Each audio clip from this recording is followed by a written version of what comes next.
What's up, Pacers? This is Peace Talks, and I'm Will. I'm Caitlin. I'm Alex. I'm Bergen. I'm Andre. And we're going to start off with the news. On Monday, February 4th, there will be an SGA Senate meeting from 5 to 6 p.m. in Flow 110. The Game of Life College Edition will be at 6 p.m. in the auxiliary gym. There will also be a WPU Connection Ministry meeting from 6 to 7 p.m. in the Pacer Hub Student Commons. Intramural basketball begins on Monday at 8 p.m. in the main gym. On Tuesday, February 5th, CAB presents hip-hop violinist Alex On at 7:30 p.m. in the Pacer Hub Student Commons. On Wednesday, February 6th, the Black Experience From Change to Change will be hosted from 5 to 6 p.m. in Pacer Hub Student Commons. On Thursday, February 7th, Peace will be hosting the Identity Through the Lens Film Festival, Day 1, To Sir with Love, from 5 to 7:30 p.m. in the Pacer Hub Student Commons. There will also be a movie night showing Venom from 8 to 10 p.m. in Pacer Hub Student Commons. On Friday, February 8th, the Career Fair for Humanities and Social Science majors will be at 10 a.m. to 3 p.m. in the Tally Student Union at NC State. Identity Through the Lens Film Festival Day 2 will be taking place at 5 p.m. showing Lahan in Pacer Hub Student Commons. The Ebony Ball will also be taking place from 7 to 11 p.m. at AIA Building, 14E Peace Street, across from WPU. On Saturday, February 9th, Day 3 of the Identity Through the Lens Film Festival showing School Days and Black Klansmen at 4 to 8 p.m. in the Pacer Hub Student Commons. Today we have a special guest coming to talk on the podcast. Stephanie Reed, who is the Director of Diversity and Inclusion here at Peace, will be joining us, and she'll talk about what she does here at Peace and more about herself. But first, the reason why she's here is because last week we put on Instagram story to suggest topics, and she was one of the ones that threw out a suggestion of talking about diversity and inclusion. I reached out to her more about this topic because I think it would be a great conversation to have for Peace. Diversity is so important. So I was talking with her the other day when we met, and she was asking what I hoped would come out of all of this. And I was telling her that I grew up in a really small town where there was no diversity. Everybody was exactly the same. So I think it's really cool to now be in a city surrounded by a lot of diversity. But I don't want that to just be on the outside of Peace. I want there to be diversity here on campus and for the student body to feel like they belong and have a place that welcomes them. So with that being said, that's why having Stephanie Reed on today to talk about this topic more is really important and is a great opportunity. So we have Stephanie Reed here. Can you tell us a little bit more about what you do specifically on Peace Campus?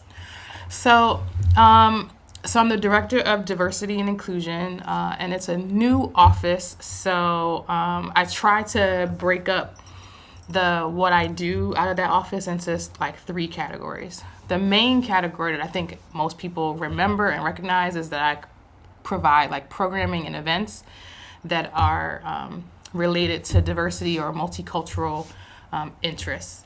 And what I mean by that is like programs that are specifically about a identity or race or class or gender related topic. So I do programs that are specific to those things, but then also sort of programming that is fun but still has some sort of multicultural element, like a Unity Festival, or I'm having a hip-hop symposium in April. So that's one component. And then the other 2 are training and education. So I'll go to like classes and do diversity and inclusion training that's specific to students. But I also train faculty and staff. Like I literally just left a faculty development where I was providing them training on how to be more inclusive of race and class when they're preparing their course material and their course content, but also challenging the faculty to also think about equity in the results of like their courses, meaning like how the success rates of students, like are athletes more successful than non-athletes? If so, then what do you do as a professor to close that gap? Are first generation students less successful than maybe, non-first gen or legacy students? So I slice up the student population in a lot of ways for faculty and staff and train them to be sure that they can engage all types of students.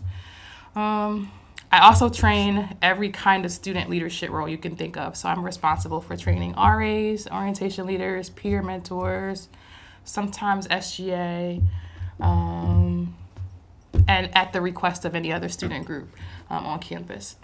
And then lastly, but I think more importantly, my office has this component of support and advocacy. Essentially, the office was created so that all subsets of the student population at Peace have support for whatever their identities are or their needs are.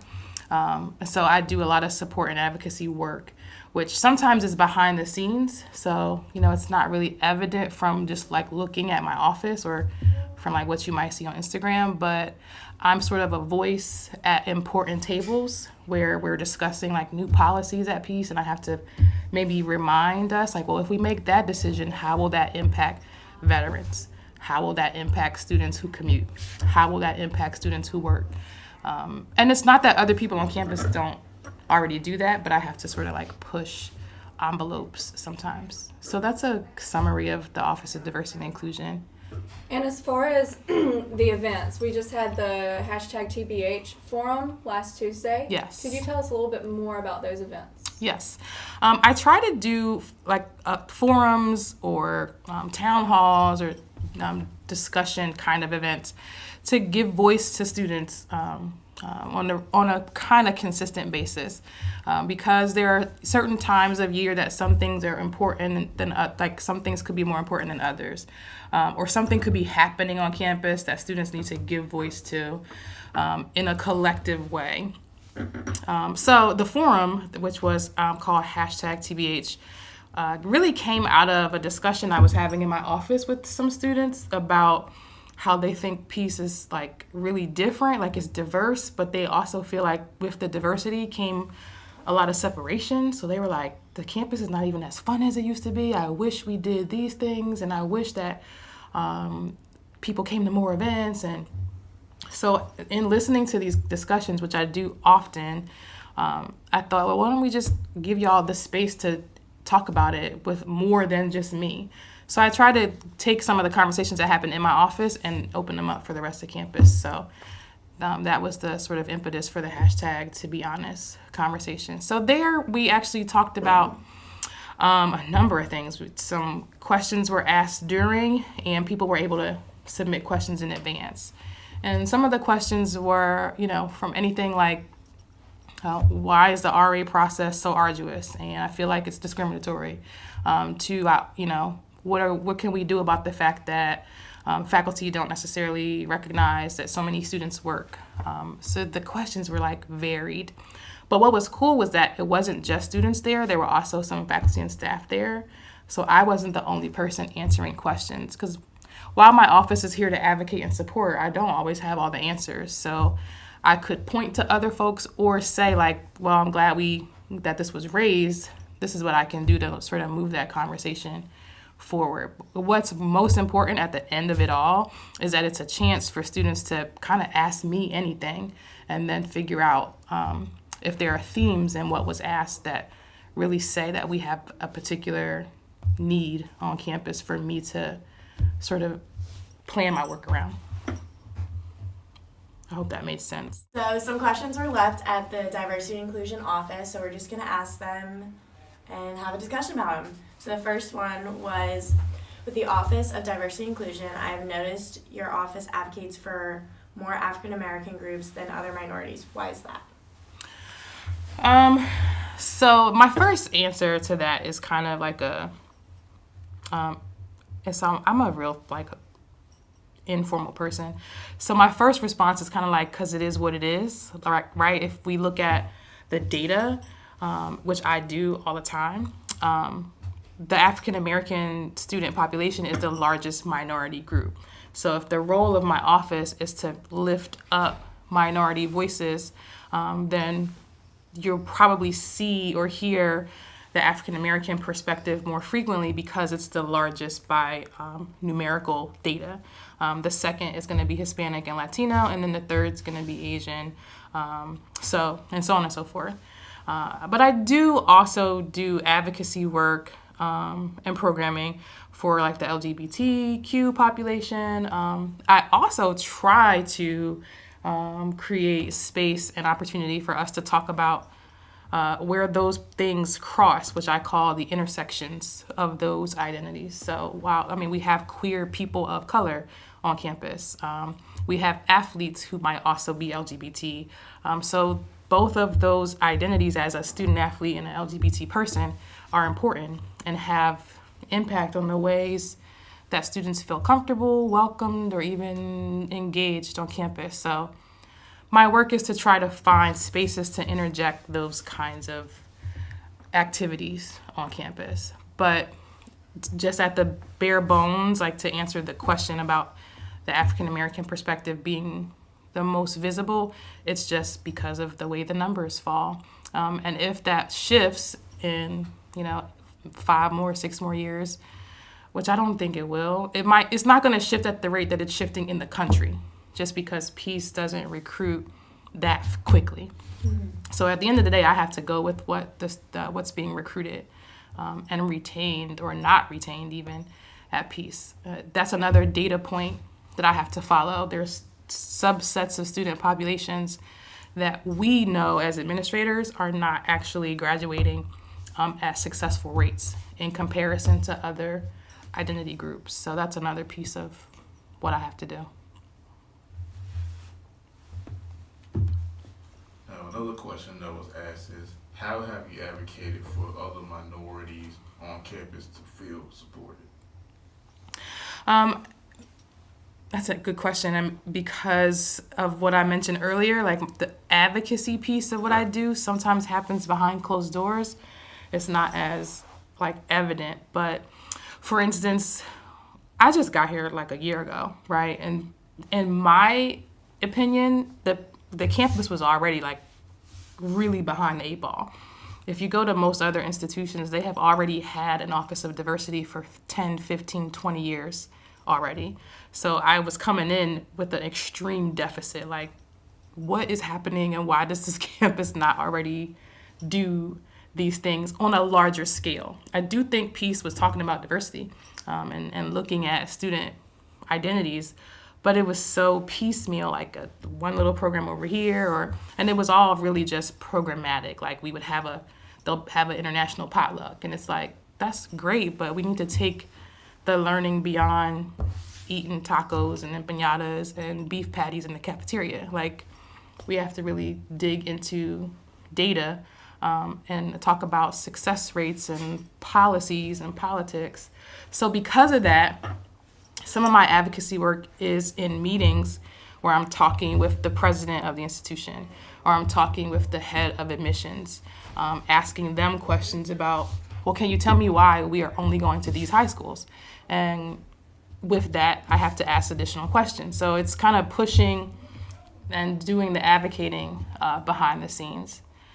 But one way that I think is also evident is in my arriving and creating an office that probably should have been created a long time ago, I came in right away and just noticed that there was a lack of visual representation of students who identify as LGBTQ. If you go to most other campuses, you'll literally see a rainbow flag somewhere on campus. And when I interviewed, even I was looking for the rainbow flag, because to me that indicates, oh, there's some support for LGBTQ students. But I didn't see any rainbows. And for me, that was a problem that had to be solved, I think, kind of quickly. While I may not identify as LGBT, knowing that the work that I do kind of points out that students who do identify as LGBT literally look for rainbows to indicate I can talk about my gay or trans or lesbian experience in this class or with this person.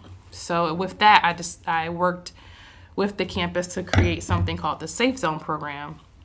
And then faculty and staff, once they go through the Safe Zone program, they get a sign that they can put on their doors or in their offices that has a rainbow in it that shows students who are LGBTQ, whether they go here or if they're visiting, oh, this is a campus where they're providing safe spaces for LGBT identified folks.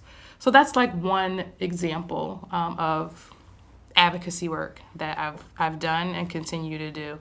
In other ways, it's about advocating for multicultural content to be present in the classrooms, which means like let's talk about things that are non-gender binary. Like so I try to force professors to think of things outside of a binary. So instead of saying, okay, class, I'm going to break you up, all the boys over here, all the girls over here.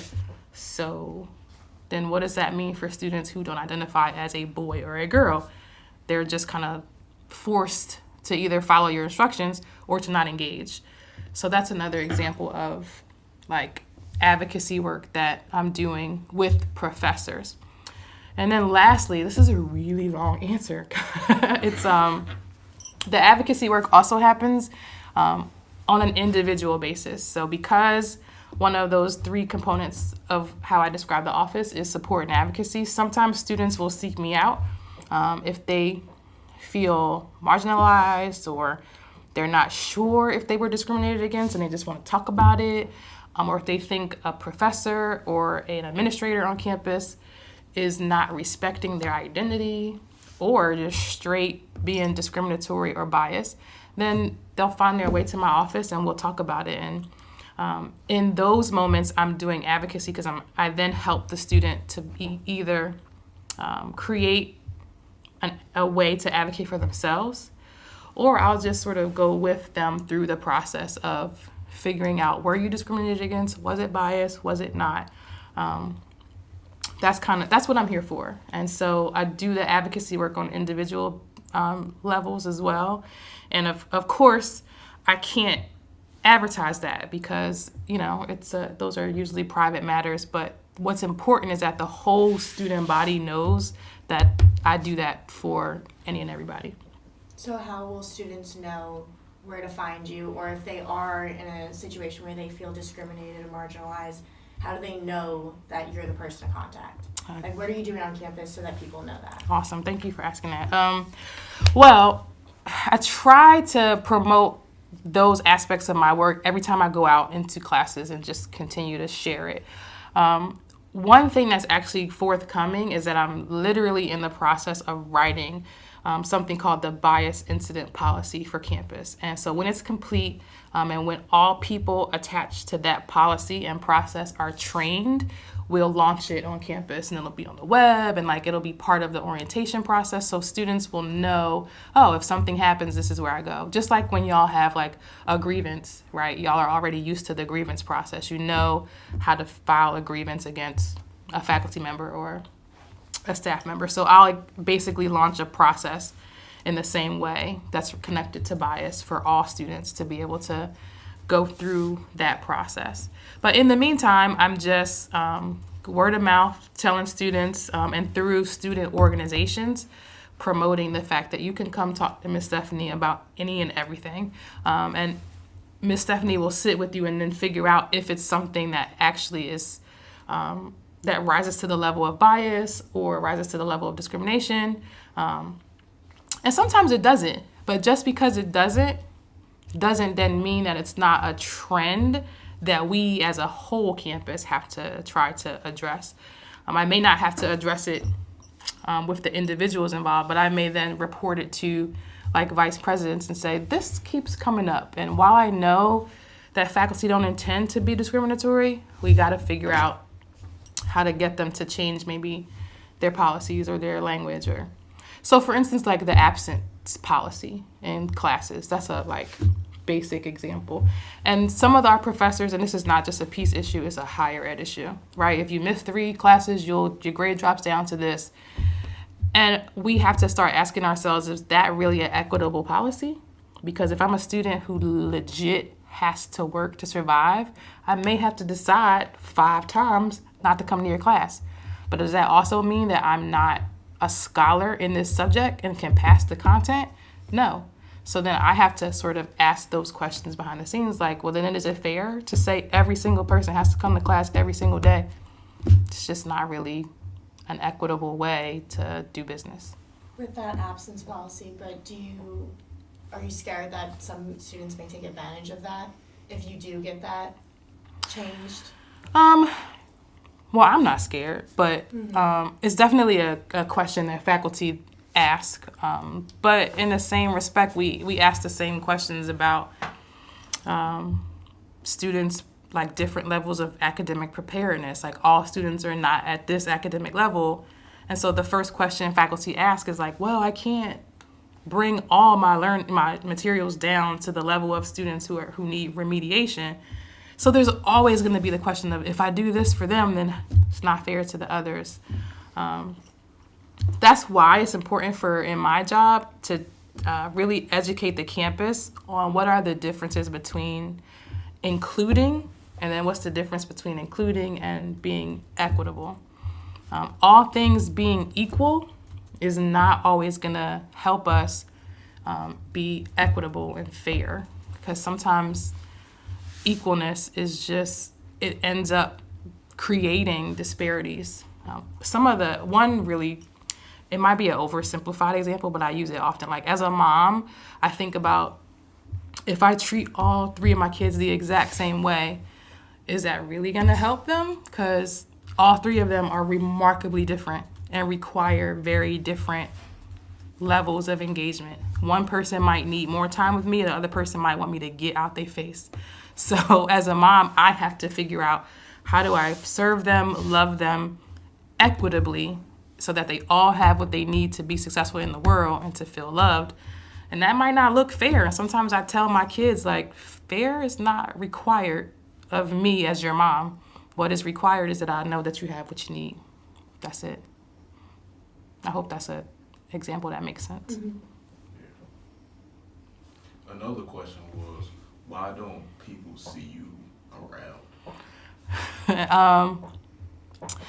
Well, as an office of one, I'm usually not in there. And the times that I am in there, y'all are either in class or somewhere else, y'all saying students. So it's really tough being an office of one, because I'm in those meetings where I'm at doing the advocacy work, or I'm in a class training, teaching. And then at some point, if I'm in my office, I'm trying to reply to emails or just do the work of running an office. So it's definitely tough. But I try to be visible. I go in the cafeteria and eat to be seen, and I try to go to events for other students. I go to when I'm asked to like chaperone dances and stuff. I show up for those things sometimes. But I also have 3 kids, as I mentioned a couple minutes ago. So sometimes I'm not gonna be on campus, and that's just life, right? So if people do need to meet with you or reach out to you, how would you suggest them to do that in the best way, since you're not always in your office? Right. Email is the absolute best way to reach me. And my email is sdreed at peace.edu, and that's read with 2 E's, REED at peace.edu. That is the best way to reach me, because I literally have my iPad all day, every day. So even if I'm in a meeting, if I see an email that seems urgent, I'll respond to it in the middle of something else. Other ways to reach me are just through, or not necessarily reach me, but to know what the heck I'm doing, is to follow Student Life on Instagram, because even though it says Student Life, every office connected to Student Life posts things on Instagram, and I'm an office connected to Student Life. So I post there. What else? I'm trying to think. And students who are like highly engaged in what I'm doing, who might be in like student groups that I advise. I only advise one student group, by the way. I only advise MSA.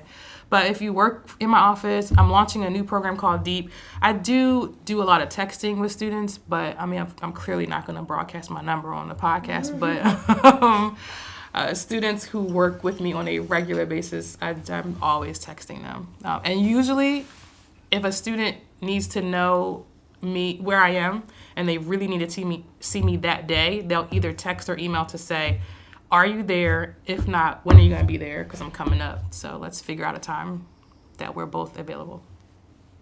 It's not rocket science, and it's not like I'm still developing an office. I'm like a pilot flying a plane while I'm building it. So that may change in another year. I may have another staff member who can be a face for the office, but right now it's just little old me. So I think that's a good way to wrap up this little discussion. So you can find her on Student Life on Instagram, and then sdreed at peace.edu. So thank you for coming. Thank you for having me. All right, so this week in sports, I'm going to talk a little bit first about women's basketball here at Peace. Their last game resulted in a loss at Pfeiffer. They lost that one 82-66. Leading performers for the Pacers was Michaela Ray. She secured a double-double. She had 14 points and 10 rebounds. And also, Mariah Ballin had 18 points, the team high, and 6 rebounds. They now have an overall record of 12-9 and conference record of 8-5. Their next game will be tomorrow on the road at Mary Baldwin University. And so now we're going to take a look at men's basketball. They won their last game versus LaGrange. It was 92-78. Michael Gaylord had 18 points, 9 rebounds, 7 assists, almost a triple-double. And Cam Ferguson had a team high of 19 points and 3 rebounds. Their record currently overall is 9-10 and 5-6 in conference. Their next game will be tomorrow on the road as well. They'll be in Tennessee against Maryville College. And that's all for Peace Sports. Now for our little bit of sports conversation on what's going on outside of Peace. We're going to start with NBA. And, excuse me, there's so much NBA drama going on right now.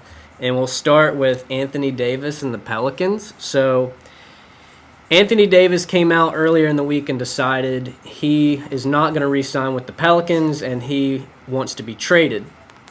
And there's been a lot of speculation on whether he wants to be a Laker.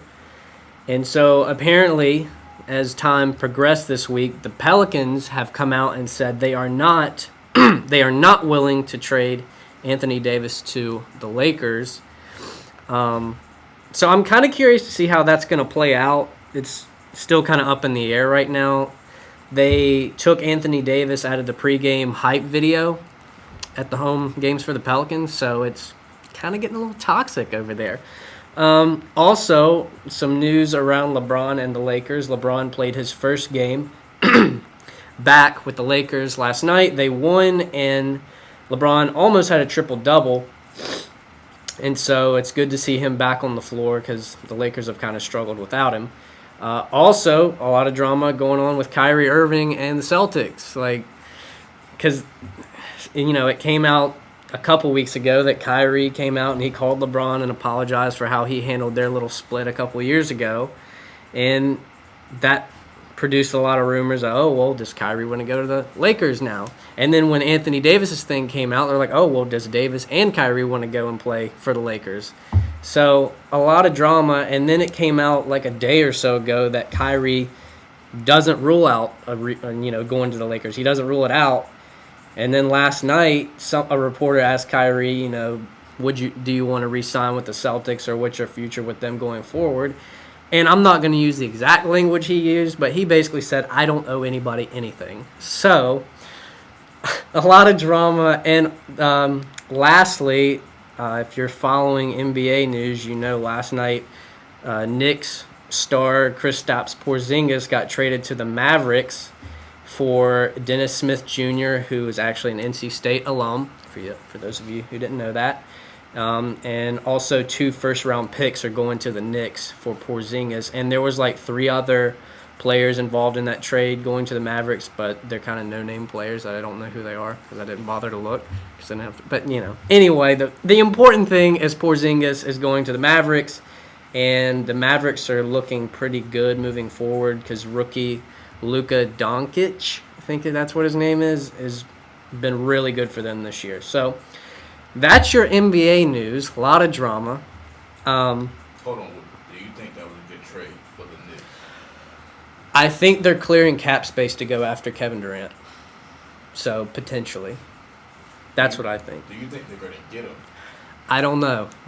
That's kind of the thing that adds to all this drama. And it's almost like all these players are kind of tied into it because it's like Anthony Davis is going to have an option to go somewhere not till 2020. Kyrie's going to be a free agent. Kevin Durant's going to be a free agent this coming summer. And I don't know. They might be trying to clear up cap space and maybe go after Kyrie and KD. I don't know. So it honestly, I think it's good for the Mavericks. But as far as the Knicks, I don't know. We'll just have to see moving forward. So anyway, also, it is Super Bowl week. Super Bowl is on Sunday. Rams versus Patriots in Atlanta. Got a Saints fan in the room. Saints. Got an Eagles fan in the room. Oh, jeez. Well, same. I'm from here, man. What you? Oh, no, I feel you. But it ain't pretty lately for the Panthers, so. Any comments?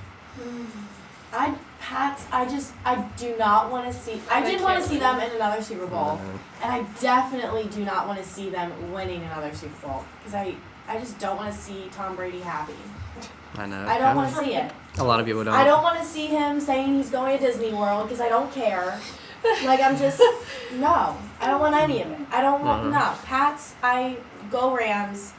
If there's any time that I will root for another team besides the Eagles, like, go Birds, it's for the Pats to lose.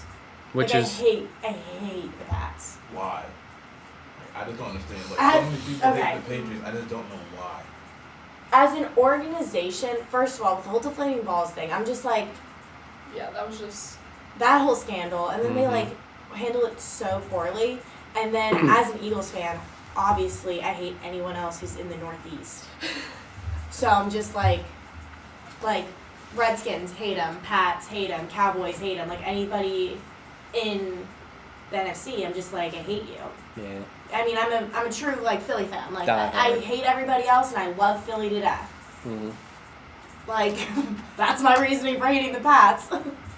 Not only that, but there was another scandal. It might have been in 2004 when they played the Panthers in the Super Bowl. They supposedly, like, tape recorded the Panthers' practice sessions. Oh, yeah, it doesn't surprise me. See, it's just that sleazy, like... They didn't even have to do that, though, because the Panthers are going to somehow make the game lose anyway. Well, that is not it's just like false. For the Pats, just like their organization just has this like sleazy undertone. They do. To me, People are tired of it. Like for them, and that I just see that, and I'm just like, I hate you. Well, that and Tom Brady is And just a jerk. Yeah. I'm just like, Yeah. I hate him. That's all I got for it. I hate him. Anything Go else, Rams. Alex?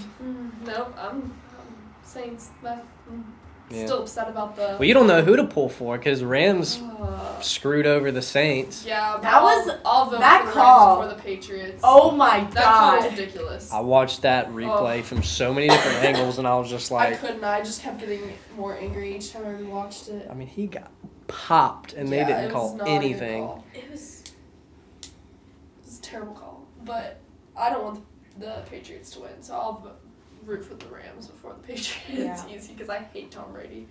And that's been something else that's going on is like a lot of the Saints people have been like trying to get that looked at and Michael Thomas on the Saints, he was like shouting out Roger Goodell on Twitter. Yeah, He's like, people are pick up the getting phone, Raj. Heated about it. But like, what is the NFL gonna do about that? Yeah. Nothing. The game's over. They say they're not doing They anything. can't do anything now, but Like, They're gonna like do anything. it is what it is. Like that sucks. But like, all these people are like calling out Goodell. Like, Yeah. When has Goodell done anything?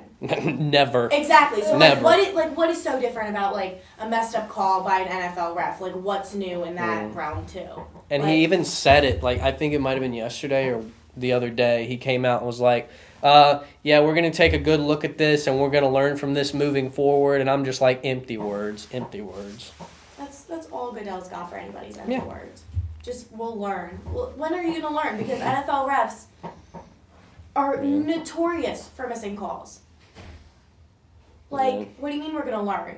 You said you were gonna learn the last time. Yep. And then we have this. I'm like, I don't get it. I don't get you, Goodell, at all. Nobody does. Nobody does. Except for the Patriots fans. They love him, I'm sure. But God. If you have a love for Tom Brady, I don't doubt for a second that you have a love for Goodell. Yeah. Like, it just goes hand in hand. yeah, it really does when you think about it. Like, both. Hate. So, yeah, Super Bowl. So that's the Super Bowl. Bruins, Eat Bruins your- 5 is the halftime show. Eat your wings, Yeah, I drink know. your Watch beer. the halftime show. Have some pizza, nachos, Oh, yeah. all your game day food. It's going to be great food. I can't wait. What are you doing for Super Bowl? Going to Charleston. Okay. Kind of a tradition. I'm from High Point, but Okay. my guy, he's in the Navy now, and he moved to Charleston, so going to go over there. It's kind of like a holiday. What are we doing? I don't know, Alex. We'll figure Yeah. something out. I just want some wings. Like that's like Same. that's Chili. my favorite game day food is Chili. wings, and like Candace's family always has a Super Bowl party. Maybe we'll go to that. yeah, We our should other go to a roommate. Super Bowl party. Can't beat a good buffalo dip. I'm not gonna lie. I don't really like like buffalo spinach wings. Mm. I like hot wings. I like Yeah. spicy. I want like it to clear my sinuses. It's so spicy. Yeah. That's true. Like Or we'll burn just go as it to a goes Super Bowl down. party. That's what I love. Feel the burn. Yeah, maybe we'll just watch it at our own apartment. We'll see. Who knows? We'll see where the wind blows us. Yeah. Like this is the first weekend I've had off in like Mhm. I don't even know how many months. So I'm like, the Just- world we'll is my see what oyster. happens. That's right.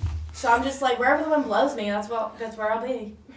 Good oyster. Good oyster. Yeah, the whole world. The whole All of it. oyster. All of it. The whole thing. Never forget that. The world is your oyster. So, you heard it here first. So that rounds out sports. And last thing, for diehard Panthers fans, Julius Peppers retired today. 17 seasons in the NFL. Really good defensive player. You said who? 17 seasons in the There's NFL is like ridiculous. And good seasons too. Like it's not like because there are a lot of guys that come in the league and are here for like 2-3 years and then just injuries or Yep. whatever. Because it's rough. Like football's rough, and to Oh, be yeah. like 30 years old and playing Yeah. and 17 seasons, like you can't help but just like even for me being an Eagles fan, I can like recognize and say kudos. Like 17 seasons, that's pretty good. Like, I've heard people say that playing football in the NFL is like getting in a car wreck every week, like on purpose. It's Yeah. that bad. Oh yeah. And that's why like all this like discussion with like brain injuries and like being more aware of that kind of stuff and like the calls with like roughing the passer and like Yeah. all that kind of stuff. And then the missed call on passing interference, like Yeah. that's why all this is like in such discussion because these guys are getting like pummeled. Yeah. And like me being an Eagles fan, like Carson Wentz, I love him to death. Like I love Ginger Jesus. But I need you to not get hurt. Yeah. Because a healthy Carson Wentz is a dangerous Carson Wentz. MVP. I know. And Tom Brady snuck it out from under him. But Tom anyway, Brady. Don't but go I'm there. just like, I'm like, I need a healthy Carson Wentz. But it's hard in the NFL. He had one major injury, ACL. Like, I feel for you, bro. Like, that was a rough hit. Yep. And then, like, he had back issues. And I'm like, what is up, bro? Like, I just need you to get healthy, work in the offseason. I know he will. But I'm just like, please. Philly needs you. Because now we're sending Foles into free agency. I'm like, jeez. I don't know what we're going to do. Yeah. But supposedly he'll be back in time for Eagles workouts in April. So Just hope the Redskins can kind of get rid of their little injury they've juju. got the worst juju It's I've so ever bad. seen.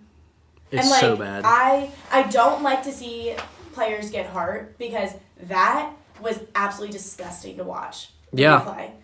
Oh my god. But I Yeah. don't want to see like players get hurt. But at the same time, like you can't help but just like look at the bad juju of the Redskins and be like, that It's is every so year. like unfortunate, semi laughable with like like excluding like the injury part and like sorry you're getting Yeah. injured, but like it's so laughable that like the Redskins, you had like this like big beam of like hope, Oh, yeah. and then it was like crash and burn. Every And year. then it kept on happening. And I was like, wow, what are you doing, DC? Like, what are you doing? I don't know. I mean, Alex Smith has that injury. And literally the next game, their backup gets hurt. And they don't know who to sign. No, the worst juju of it all was on the anniversary of the other, what was the guy's name? I don't know the guy's name. I can't remember. The guy that had the major injury, like, Yeah. what, 10 years ago? On the day. On the same day. Might have been same like place. Was that an I away don't know. game? I don't know. I But don't it really was know it all was the details, ridiculous. but whoever, I don't even remember his name, and my dad's gonna kill me because he's talking about quarterback. Yeah. RG3. Talking about him. No. Don't even get me started on RG3. I love RG3 was just a letdown for how many seasons did you guys hold him on for? Like that was ridiculous. How many Yeah. seasons you held him? he got done dirty, I think. So. Okay. He did. He Anyway, we're not gonna get did. started on RG whatever. And, it is. Cam Newton, do me a favor. Get healthy, please. Just get healthy. All the quarterbacks. Just All the quarterbacks. Just. Cam gotta grow up too, though. He gotta grow up. Cam's got to be Cam, I guess. I don't care what the heck you do off the field. Love his hat. As long as you get on the field, you are healthy and Yes. you perform. I do not care how good of a person you are.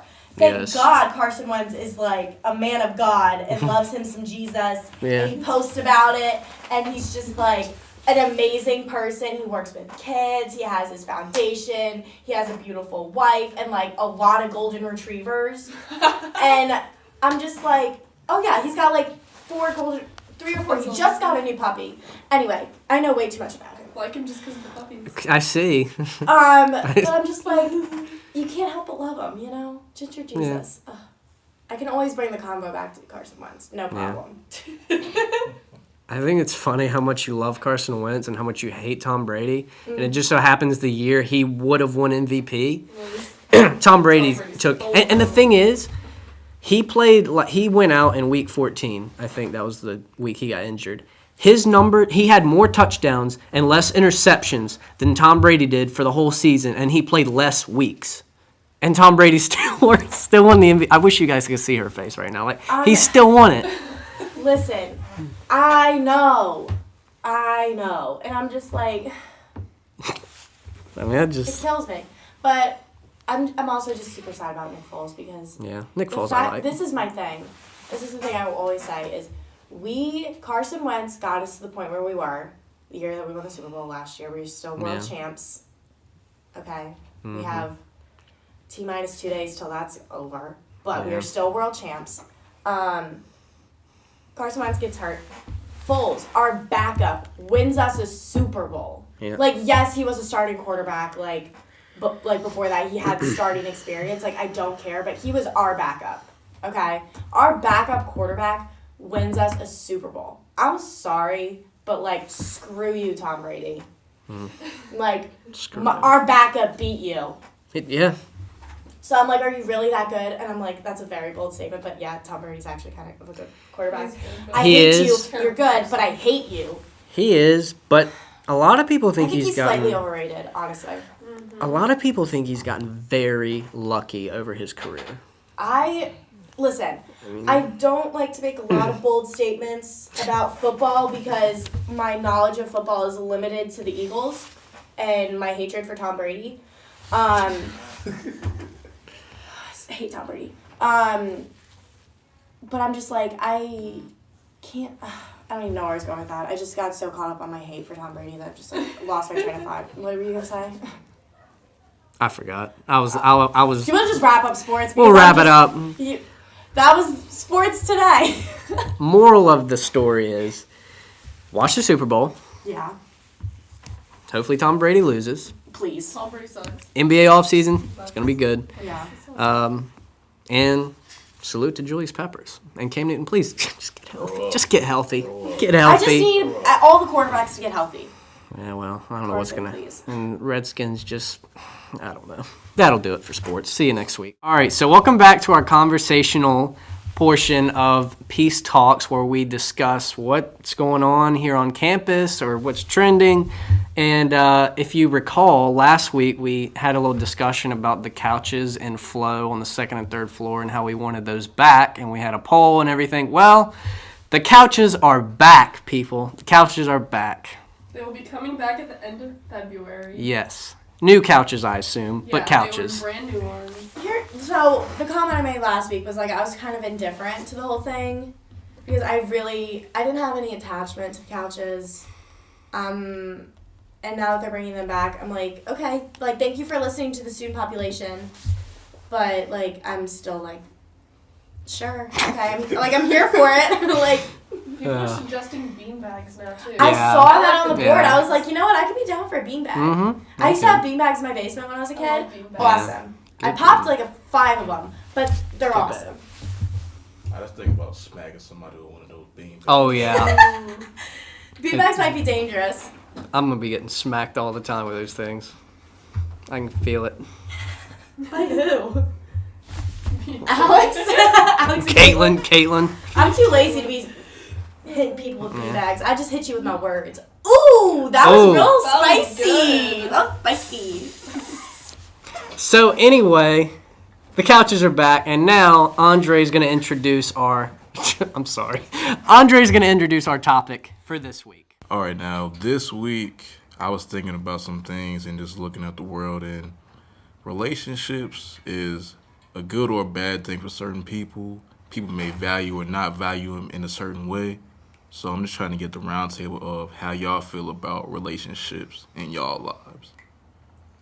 Well, I think like relationships in college, like friendships, like romantic ones, the ones with your parents, like siblings, everything like changes, because all of a sudden you're like just thrown into like living on your own, and like it's like fake adulthood, I like to call it, because like on a day-to-day basis, like you're fending for yourself, like you have to like take care of yourself, like cook, find food, like, you know, that whole thing, like be like an adult. But like when push comes to shove, like you could literally just call like mom or dad and be like, hey, like I'm in trouble, and they'll like help you out, obviously. But like fake adulthood's great, and like you live on your own and it's awesome, but it also like is a stepping stone out of like your closed environment of high school, where like everything is like more like catty and like at least on the girl side I can speak from. But like then you come to college and like you're an adult at this point, and like you have to act like one. And you know, in like some friendships that I had in high school, like before I came to college, I like realized I was like, you know what, we're good, like I don't need you in my life because you're not being an adult. And you have to kind of like figure that out and bob and weave, and like everything's like super complicated. Everything becomes like exasperated because it's just like adulthood and like blah, you know? So I feel like everything changes, and you just like how you grow and develop as a person is like also like determined by the relationships and friendships that you keep. So I feel like now that I'm older and that I've had like a couple years of college underneath my belt, and I've been out of the house, and like I like genuinely, I don't live at home anymore. Like I don't even go back for the summers. I live here in Raleigh, and like I just feel like way more independent, and I feel like I surround myself with people that I think like people that I think deserve to have my time, and people that I think I am deserving of having their time. And I just like, for people that don't deserve my time, I'm just like, see you later, bye.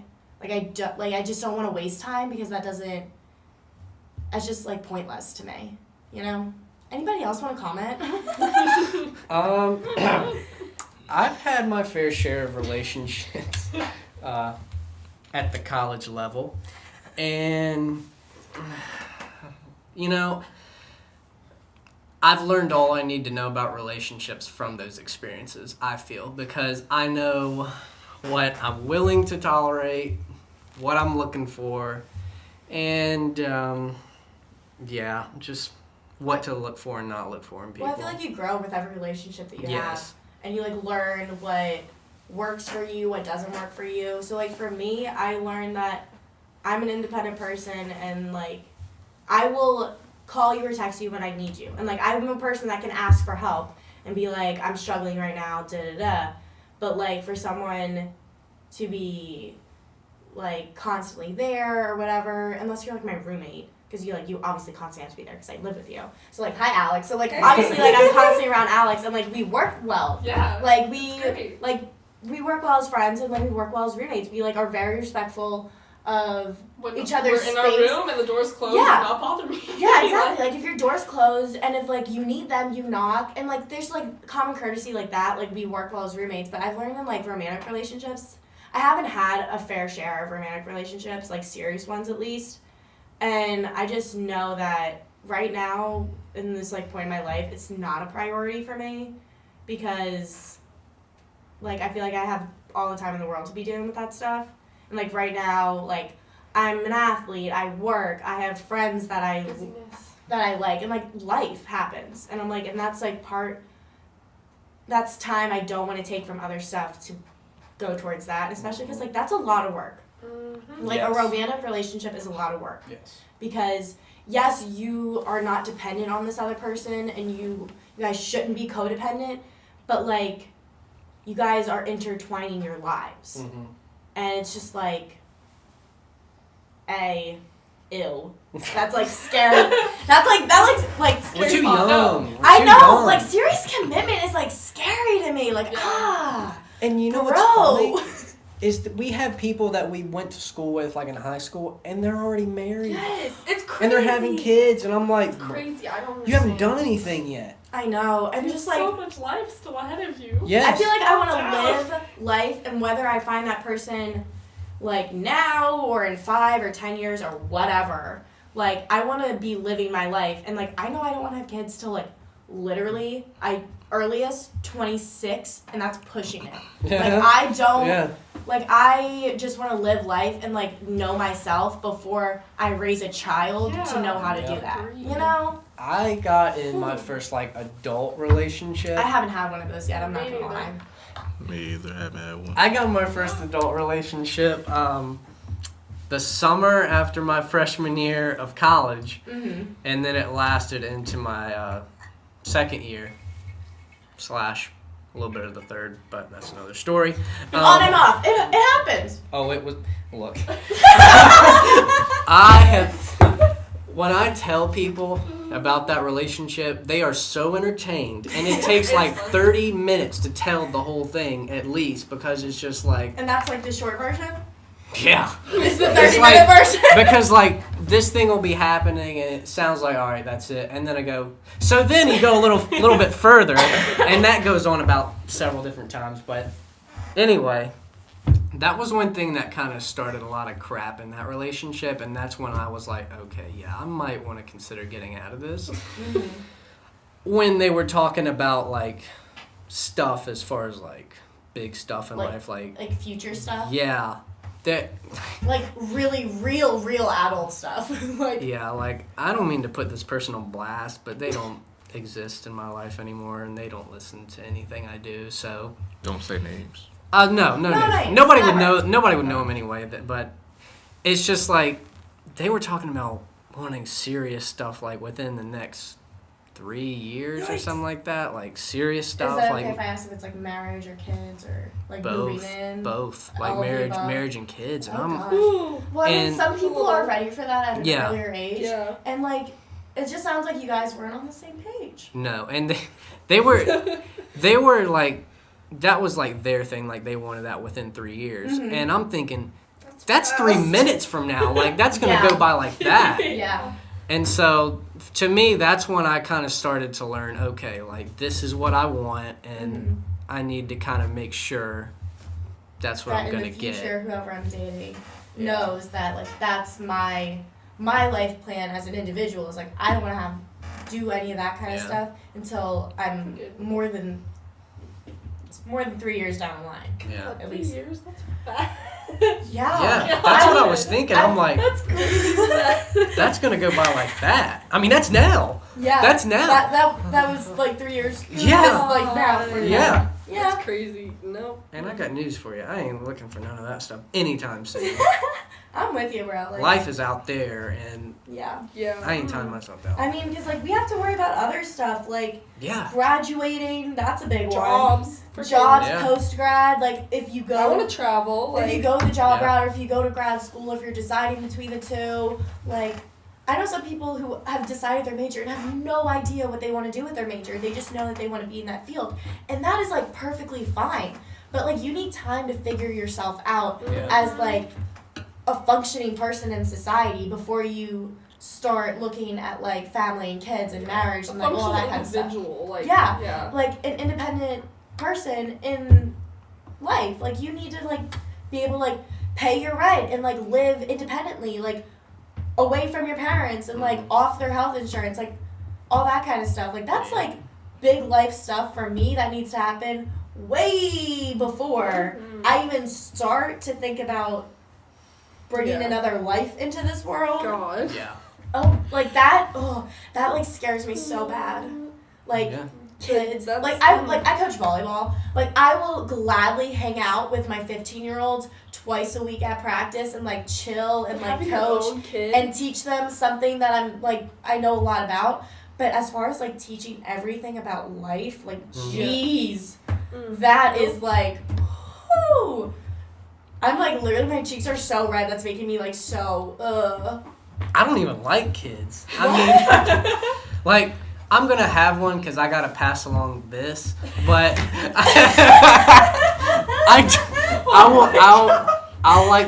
I'll like my kid a little bit, but other kids I'm sorry, but yeah. That was funny. That was good. That was good. I mean, obviously. I gotta like, you know. I mean, I feel you. Like. So. Yeah, no. I have friends from high school who graduated like the year after me, and they're married and with kids already, and I'm like, oh yeah. You're not even 21 yet. What the hell are you doing? But like also, you're from Colorado. Yes. So like out there, I know like Colorado and Utah, it's like they're all Mormon. It's all like you get married at a younger age. I'm like, I mean, like sophomores in college. What are you doing? I know people that had kids before they even graduated high school. Crazy. Oh my gosh. It like my parents didn't get married till their mid-30s, and they didn't like my mom had me when she was 40. Yeah. Same. And I'm just like, that's the way to do it. Like me and my brother talk all the time about like how our parents did it right. They got their lives in order. They knew who they were. Yep. They like got everything together, and then they found each other. Like I like love my parents. Found each other, had me and my brother, and like gave us everything that we ever needed, and then made us work for everything that we wanted. And like my parents did it awesome. And I'm just like I always tell people I want to be my mom when I'm older because my mom's like the best woman. Like, oh, I love my mom so much. Eileen Halpin, like that is my like goal. Shout out to Eileen. Oh yeah, shout out to my mom. I love my mom. But like because like I know that like her work ethic and the way that she works tirelessly. Like she works till 7 like most nights of the week, and like that work ethic is like something that she instilled in both me and my brother. And like me and my brother will like go to the ends of the earth for our parents because they did so much for us as kids. And I just like see that, and I'm like, that's what I want to do. And like see my mom, like it's not that she waited till she was 35 to get married. It's that she found someone at that age when she knew who she was and my dad knew who he was, and they both had their careers, and then everything kind of worked together, and their lives did intertwine, and like everything kind of worked for the two of them. That I'm just like, yeah, I can wait. I don't really care. Like I got all this life to live, and like listen, I'll be the first to preach self-confidence and just like promote yourself. I'm an awesome person. I know I am. And, like, if someone sees that, awesome. If they don't, see ya, you know? Like... Yeah, my parents had me young, and I knew it was all... Like, they had us in college, so my age, like, my mom... But your parents didn't get married till you were little. I was, like, 3, yeah. But I know, like, it was a constant struggle, because they had to grow up faster than... I was like, I don't want to have to do that. Like, I like my mom was a young mom, because she did everything with us. She still does. I know. And, like, you say your mom's, like, your best friend. Yeah. And I love that, but at the same time, like, I know how much of a struggle it was sometimes, and I'm like, not. Yeah. And I think every kid kind of learns from their parents, like, what to do and also what not to do, you know? Like, you saw in your parents that, like, you don't want to have kids young, and that's okay. And I saw in my parents that I want to have kids when I'm older, and that's, like, perfectly okay. You know, and just like learning those things from your parents, like that's what they're there for, you know? Yep. And I mean, it's like you said, like life is long. Yeah. Oh my gosh, life is long. There's so much to do. My grandma Betty. Oh my God, Betty. Like the 2 women in my life that I love so much. 3 women in my life that I love so much are both my grandmothers and my mom. And my grandma Betty, who's on my mom's side, she is 97 years old. And like she lived life. Like that woman is amazing, and like she's still like pretty much with it. Like yeah, she's 97. Like yeah, like some stuff comes and goes, but like oh my God, like I just know that like she like especially from like my mom telling me how like oh well when I was little grandma did this da da da, and like knowing how hard my grandma worked, and like my grandma had 9 kids, Like she's to raise 9 children, like you can't even imagine the life that she lived with 9 kids. And like, oh my God. It's a lot, And, like, kids. like, that woman, oh my God. I can't even, like, I'm gonna cry. Sheesh. I love that woman so much. Okay, next. Someone else talk. But I love Betty. people always want to say, "Oh, life is short." No, the heck it is not. And especially like how we take care of ourselves today. Like Yeah. we're a lot. I feel like people are healthier now, or they want to get healthier, and And, like, there's this whole push towards the health movement yeah. with regards to, like, your physical health and also your mental health. Because, Oh, yeah. like, mental health has been shown that the healthier you are mentally, it shows physically. Oh yeah. Like, everything's so, it's so crazy how intertwined it is.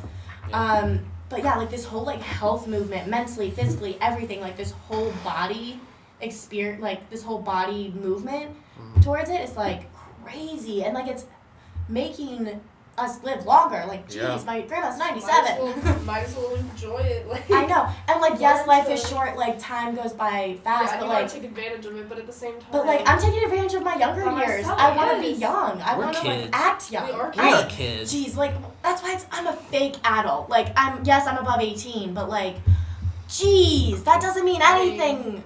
Like, I don't even consider myself an adult. I'm just a kid. I know, like, My parents sometimes, pay for everything still, mostly. Not Yeah. everything, but a majority of stuff. And I mean, I still, like, when I'm at coaching, and I am, like, with my 15-year-olds, and they tell me, they're like, yeah, like, you're, like, in charge of us, or, like, yeah, you're the adult here, like, what are we doing? And I'm like, oh my God, I'm the adult you're right, here. I am. Yeah. And it, like, It's weird. yeah, it's weird, but, like, I love coaching. Like, that is something I can see myself doing for years and years and years. But, like, doing it young, you're just like, oh my God, I'm in charge of other people. Mm-hmm. It's weird. It's really weird. Oh my God, And what was the question that we started your own with? kids. Relationship. Could you I imagine being in charge of your own kids? Freaking.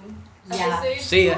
Well, here's the thing with my job is on the weekends, we, like, on multi-day tournaments, we have them for the weekend. We are responsible for them for all 2-3 days or however many days it is. And their parents come to the tournament, but, like, the girls room with them. Yeah. We are responsible for feeding them. Like, we are their chaperones for the weekend. And that is tiring. Yeah. Oh, yeah, I can imagine. Having, like, 9 girls to look after for 3 days is tiring. And, like, I love doing it, and I love my team so much. Like, this team that I have this year is, like, I love my girls so much. They are, like all individually, like, so awesome, and then as a team, like, I love my team.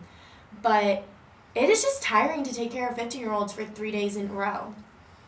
And, like, their parents do that 365 days a year, 24/7, like, it's a job. Like, oh my gosh, one of my favorite comics, Ali Wong, she was talking about, she was pregnant, she was doing a comedy special with her first kid, and she's talking about how she wants to be a trophy wife, and she wants to stay home, and, like, just be a mom, and just, like, walk around the, like, neighborhood in her sassy tracksuit and stuff like that, and, like, have brunch with her girlfriends, and then she comes back for her second special after she's had her first child, and she's pregnant with her second child, and she's like, being a mom is a job. She's like, I underestimated it, like, and all this, and she's like, I want to be a trophy wife. I want to go to work so I get a break from my kid. Mm-hmm. And I'm like, wow, that is a job. Yeah. And I'm like, and then you work full-time too. And I'm like, oh my God, you have 2 jobs. Yeah. Yeah, but everybody doesn't have that opportunity to say when they get older or when they get their place in life to have kids and have a family. Some Yeah. people have Oh, to yeah. start young because of the situations they're put in as they're younger. Maybe their mom left, their dad left, or they don't even have a family, they're adopted.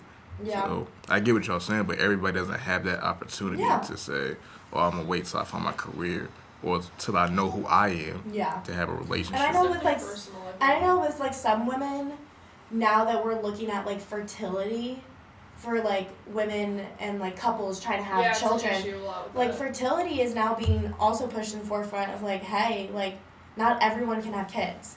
And, like, now miscarriages are they are way more common than anyone ever thought. And because women weren't talking about it.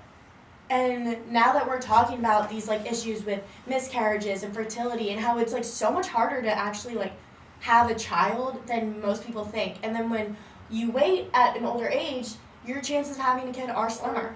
Yeah. Mhm. It makes it hard. And it's like, it's all like, life's crazy, man.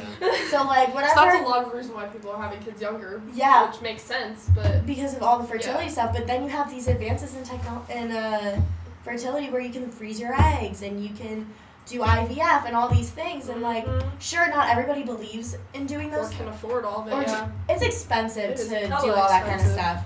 And it's just like all these things are being pushed in the forefront. We're having more conversations about this. And there's more support for women who are struggling with having kids and struggling with like miscarriages. Like Carrie Underwood came out during her pregnancy, her last pregnancy, saying like, I've had 3 miscarriages before this one took.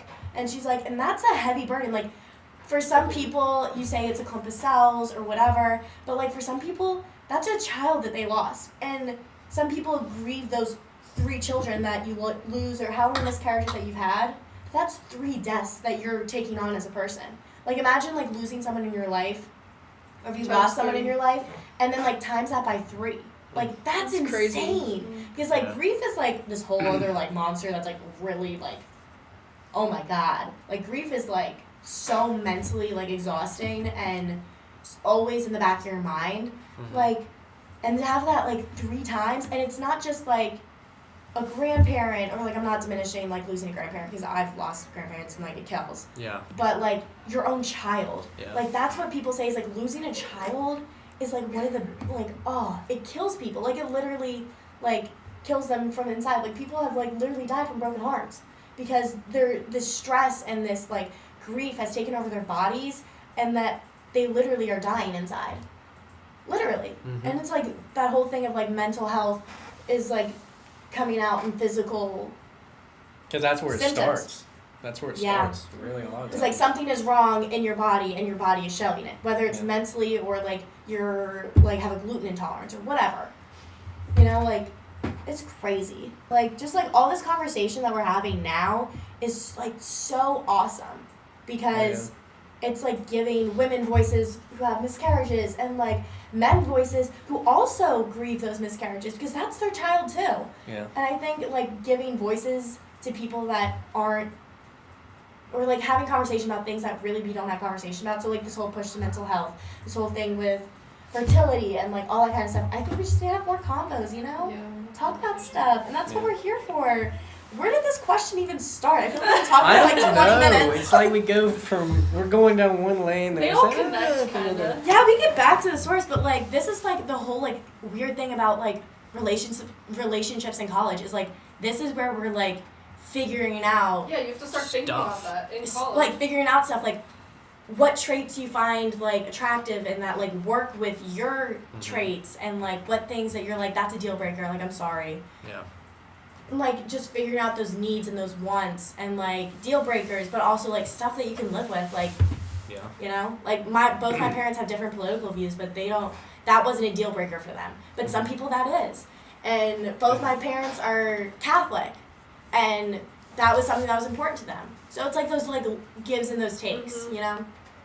You got time to figure it out. Like, this is when you're supposed to be figuring it out, though. Like, I heard Oprah say something a while back. I'm like, it's good though. I love Oprah. She was saying like in her 20s she was a wreck. Yeah. Like, she had. That's what you're supposed to be in your. Oh my That's what God, she I'm said. sorry, She's but like, this is what your 20s are I'm a for. mess. Like, I'll be the first to admit it. It was a clip on YouTube I passed by, so I clicked on it, and she was talking to this girl that was like late 20s, and she's like freaking the heck out. She's like breaking down in the audience. She's like, yeah, I think I want to do this, but I don't know about this and this. And Oprah's just like, okay, chill. Yeah. And she's like, That's okay, this is you what your don't 20s know. are for, Yeah. is to figure this stuff out. So. Oh yeah. But you said late 20s, right? Yeah, she was like 26. But she's almost about to be 30. So Yeah. in She's and getting like closer, the yeah. genesis of life, something like that. 30 is that age where people are like, if you're not where you're supposed to be at 30, you're in trouble. Yeah. That's why she's kind of freaking out like Yeah. that. But I mean, She's still. It might not even been that. It might have been younger than that. I don't know. Okay. but I mean, Especially at our age, freaking. 20s are like when all of us are figuring You're out supposed to be figuring ourselves out. And like, I didn't realize how much of an undeveloped person I was. that I was in high school until I came to college. I was like, oh my God, who did I think I was in high school? Like, I literally had no idea who I was in high school. I mean, I'm still, like, working on it, but, like, I have a better idea now. At least I know I'm lost. Back then, I did not know I was lost. Like, and, like, just gaining, like, that self-awareness, I'm like, oh, this is nice. Like, figuring stuff out, okay. We're, like, I feel like I'm on a path going somewhere. I don't know where that is yet, but, like, You're going. figuring it out. Yeah. We're going. Yeah. And that's it. It's a process. It's going to keep going. You're going to learn stuff every day about yourself, good, bad, and different. Yeah. And that's it. So to everybody out there, relationships, when it works for you, it'll work. Like who likes you. Very important. And know what you like in other people, and you'll be happy. But also, the mind is everything. Mental always makes everything go. Yeah. So if your mind isn't right, everything else won't be right. I mean, self-care is important. I feel like self-care is going to help you figure out yourself and then also figure out your other relationships. So I think that was a good discussion, guys. Well, that's going to do it for Peace Talks. And until next time, peace out.